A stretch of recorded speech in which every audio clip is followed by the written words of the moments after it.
ರಾಮಾಯಣ ಯುದ್ಧ ಆಗುತ್ತೆ, ರಾಮ ಮತ್ತು ಸೀತೆ ಅಯೋಧ್ಯೆಗೆ ಬರ್ತಾರೆ. ಎಲ್ಲ ಬಂದ ಮೇಲೆ ಯುದ್ಧದಲ್ಲಿ ಯಾರ್ಯಾರು ಸಹಾಯ ಮಾಡಿದ್ರು ರಾಮ ಅವರೆಲ್ಲರಿಗೂ ಏನಾರು ಒಂದು ಕೊಡ್ತಾನೆ. ಆಗ ಸಡನ್ನಾಗಿ ರಾಮಂಗೆ ಜ್ಞಾಪಕ ಆಗುತ್ತೆ, ನಾನು ಹನುಮಂತನಿಗೇನು ಕೊಟ್ಟಿಲ್ಲ ಅಂತ. ಸೀತೆನ ಕರೆದು ರಾಮ ಹೇಳ್ತಾನೆ, ರಾಮ ಮತ್ತು ಸೀತೆ ಹನುಮಂತನ ಕರೀತಾರೆ. ಹನುಮ, ನಾನು ನಿನಗೇನೂ ಕೊಟ್ಟಿಲ್ಲ, ಏನಾದ್ರು ಕೇಳು ಅಂತ, ನಿಂಗೆ ಕೇಳಿದ್ದು ಕೊಡ್ತೀನಿ ಅಂತ. ಹನುಮಂತ ಹೇಳ್ತಾನೆ, ಇಲ್ಲ ನನಗೇನು ಬೇಡ, ನಿಮಗಿಬ್ಬರಿಗಿಂತ ನನಗಿನ್ನೇನು ಮುಖ್ಯ ಅಲ್ಲ ಅಂತ.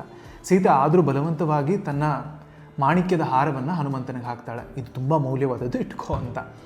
ಹನುಮಂತ ಅದನ್ನು ತೊಗೊಂಡು ಹೋಗಿ ಮೂಲೆಯಲ್ಲಿ ಕೂತ್ಕೊಳ್ತಾನೆ. ಫಸ್ಟ್ ಆ ಸರಾನ ಕಿತ್ತು ಹಾಕ್ತಾನೆ. ಅಲ್ಲಿರೋರೆಲ್ಲ ನೋಡ್ತಾರೆ, ಇದೇನು ಮಾಡ್ತಾ ಇದ್ದಾನೆ ಸೀತೆ, ಅಷ್ಟು ಅಮೂಲ್ಯವಾದ ಸರ ಕೊಟ್ಟಿದ್ದಾಳೆ, ಕಿತ್ತು ಹಾಕ್ತಿದ್ದಾನಲ್ಲ ಅಂತ. ಆಮೇಲೆ ಬಾಯಲ್ಲಿ ಒಂದೊಂದೇ ಮಾಣಿಕ್ಯನ ಪುಡಿ ಮಾಡೋಕ್ಕೆ ಶುರು ಮಾಡ್ತಾನೆ. ನೋಡ್ತಾನೆ ಎಸಿತಾನೆ. ಏನು ಮಾಡ್ತಾ ಇದೆಯಾ ಅಂತ ಕೇಳ್ತಾರೆ. ಅಲ್ಲ, ತುಂಬ ಮೌಲ್ಯವಾದದ್ದು ಅಂತಂದ್ರಲ್ಲ, ಇದರಲ್ಲಿ ಎಲ್ಲಾದರೂ ಯಾವುದು ಒಂದ್ರೊಳಗಾದ್ರೂ ರಾಮ ಮತ್ತು ಸೀತೆ ಇದ್ದಾರಾ, ಅವರಿದ್ದರೆ ಇದು ಮೌಲ್ಯವಾದದ್ದು ಅಂತ ಚೆಕ್ ಮಾಡ್ತಾ ಇದ್ದೀನಿ ಅಂತ. ರಾಮಗೂ ಸೀತೆಗೂ ಬಹಳ ಖುಷಿಯಾಗುತ್ತೆ. ಆದರೆ ಅಲ್ಲೇ ಇದ್ದವರೊಬ್ಬರು ನಕ್ಬಿಟ್ಟು ಕೋಪದಲ್ಲಿ ಸ್ವಲ್ಪ ಹೇಳ್ತಾರೆ, ಏನು ನೀನು ಈ ಥರ ಎಲ್ಲ ಮಾತಾಡ್ತೀಯ, ನಿನ್ನೊಳಗೆ ರಾಮ ಸೀತೆ ಇದ್ದಾರಾ, ಏನು ಪ್ರೂಫು ಅಂತ. ಆಗ ಹನುಮಂತ ತನ್ನ ಎದೆನ ಬಗೆದು ರಾಮ ಮತ್ತು ಸೀತೆ ತೋರಿಸ್ತಾನೆ. ಇದು ಮಂಗನ ಕೈಲಿ ಮಾಣಿಕ್ಯ ಕೊಟ್ಟರೆ ಹಿಂಗಾಗೋದು ಅಂತ ಒಂದು ಗಾದೆ ಇರೋದು.